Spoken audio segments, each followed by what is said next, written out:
বাংলাদেশে রাজনৈতিক দলের বাইরেও তিন শ্রেণীর লোক আছে, তারা এই রাজনৈতিক দলের পক্ষে কাজ করে কিন্তু আমরা তাদেরকে চিনতে পারি না।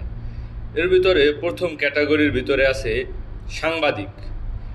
এই সাংবাদিক তারা আপনার গণমাধ্যম বা তারা সোশ্যাল অ্যাক্টিভিস্ট বিভিন্নভাবে তারা তাদেরকে হাজির করার চেষ্টা করে, কিন্তু প্রকৃতপক্ষে তারা কোনো দলের বা কোনো গোষ্ঠীর বয়ান সৃষ্টি করার জন্যই তারা কাজ করে। যেমন আপনি বর্তমানে দেখতে পাবেন মঞ্জুরুল আলম পান্না, তিনি বলতেছেন ডক্টর ইউনূস পদত্যাগের নাটক করছেন। তারপর আপনার এই যে মাসুদ কামাল, তিনি বলছেন ডক্টর ইউনূস কখনোই যাইবেন না, ক্ষমতা ছাড়বেন না। এরা হইল আপনার সেই পতিত স্বৈরাচারের দালাল আর কি। এরা আগেও দালালি করছে, এখনও সেই দালালি করে যাইতে পারছে। তো এটা সুস্পষ্টভাবে বোঝা যাইতেছে। দেখলাম এখন আবার আপনার এই যে ডক্টর জাহিদুর রহমান, তিনি আগে খুব ভালো বক্তৃতা দিয়েছেন, দেশের গণতন্ত্র উদ্ধারে তিনি সোচ্চার কণ্ঠ হিসেবে কাজ করছেন, কিন্তু যখনই 5ই আগস্ট ঘটে গেল, 5ই আগস্টের পর তিনি তার চেহারা মানুষের কাছে উন্মোচিত হয়ে গেছে যে তিনি আসলে আপনার কথা বলেন কার পক্ষে।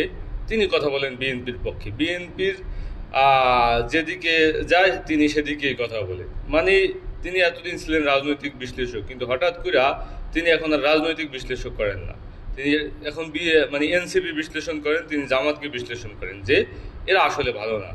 বিএনপির কোনো সিদ্ধান্তকে তিনি ওইভাবে এমনভাবে উপস্থাপন করেন না, বা যদিও বিএনপি ভুল সিদ্ধান্ত নিক বা জাতির বিরুদ্ধে যায় এমন সিদ্ধান্ত নিল, সেটাকে তিনি ওইভাবে ফুটিয়ে তোলার চেষ্টা, সেটাকে তিনি গুরুত্বপূর্ণই মনে করেন না। কিন্তু এনসিপি কোথায় পাত দিল, কোথায় হাগু করলো, সেটা খুবই গুরুত্বপূর্ণ তার কাছে।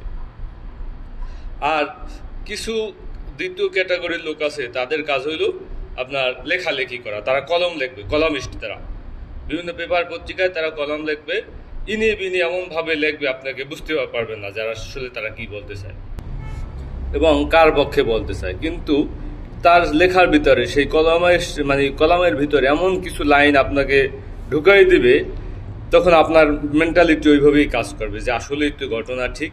এরকমের হইল তাদের ক্যারেক্টার। আবার তারপর আছে তৃতীয় শ্রেণীর কিছু, সেটা হইল বুদ্ধিজীবী। প্রকৃতপক্ষে এই বুদ্ধিজীবীরাই কিন্তু রাজনৈতিক দলগুলোর কাছ থেকে টাকা পয়সা নিয়ে তারা জীবনযাপন করে, তাদের আলিশান বাড়ি পর্যন্ত আছে। তো সেই জায়গা থেকে এই বুদ্ধিজীবীরা বই লিখবে, এই বুদ্ধিজীবীরা বিভিন্নভাবে কিছু বক্তৃতা দিবে, বিভিন্ন সভা সেমিনারের আয়োজন করবে, সেখানে এই বুদ্ধিজীবীদেরকে ডাকা হইবে। তারপর তারা ভয়েস তৈরি করবে বা বয়ান তৈরি করবে ওই রাজনৈতিক দলের পক্ষে। তো মোটামুটি 5ই আগস্টের পর এই সোশ্যাল অ্যাক্টিভিস্ট, সাংবাদিক, বুদ্ধিজীবী, জ্ঞানগুণী লোকদের সম্পর্কে আমার এটাই ধারণা হয়েছে যে আসলে এরা প্রকৃতপক্ষে কোনো দলের আপনার বয়ান তৈরি করতে পারতেছে। বয়ান তৈরি করার জন্য এরা মাঠে নামছে এবং দীর্ঘদিন যাবত তাদের কাজই হইলো এইটাই, বয়ান তৈরি করে তারপর রাজনৈতিক দলগুলোর কাছ থেকে টাকা পয়সা নিয়ে তারপর তারা করে। এখন এনসিপির যে রাজনৈতিক ভুলটা হয়েছে সেটা হলো এই বয়ান সৃষ্টি করার পক্ষে তাদের কোনো লোক নাই।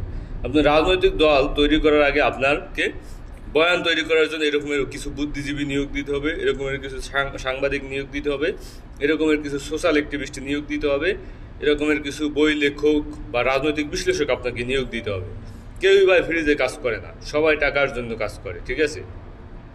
তো সেই জায়গা থেকে এরকমের তাদের ক্যারেক্টার হইল যে এই বুদ্ধিজীবীর নাম বিক্রি করা বা বুদ্ধিজীবী নিজেকে হাজির করে তারপর তার রাজনৈতিক বয়ান প্রতিষ্ঠা করা। তো সেই জায়গা থেকে আসলে এনসিপির যে প্রধান মারাত্মক ভুলটা হইল, তারা বয়ান তৈরি করার জন্য কাউকে নিয়োগ না দিয়েই তারা রাজনৈতিক দল তৈরি করছে, যার পরিপ্রেক্ষিতে না কোনো সাংবাদিক তার পক্ষে কলম লিখতেছে, না কোনো আপনার এই যে ইউটিউবার, সোশ্যাল অ্যাক্টিভিস্ট, কাউই তাদের পক্ষে নাই। যে কয়জন আছে সরার তুষার তারা রাজনৈতিক দলের অংশ, কিন্তু ডিপলি কিছু সোশ্যাল অ্যাক্টিভিস্ট, কিছু সাংবাদিক, কিছু বুদ্ধিজীবী তাদেরকে নিয়োগ দেওয়া উচিত তাদের পক্ষে বয়ান তৈরি করার জন্য। তো সেই জায়গা থেকে তারা সেই জায়গাটায় ব্যর্থ হচ্ছে এবং যার কারণে এমনভাবে আমাদের কাছে এনসিপিকে উপস্থাপন করা হইতেছে যে এরা শেষ হয়ে যাবে, এরা ধ্বংস হয়ে যাবে, এরা আর টিকতে পারবে না। এরা এদেরকে এদের ভবিষ্যৎ কি সেটা তারা অনেকে খুব সহজেই বুঝিয়ে দিতে পারতেছে। এই হলো ক্যারেক্টার। তো এইসব বুদ্ধিজীবীদের ফাঁদেই আপনার বিএনপিপন্থী এবং আওয়ামী লীগপন্থী কিছু বুদ্ধিজীবী তাদের ফাঁদে পড়ছে এনসিপি, এবং যার কারণে তিনি তাদের পক্ষে কোনোভাবেই কোনো বয়ান আমরা দেখতে পাইতেছি না।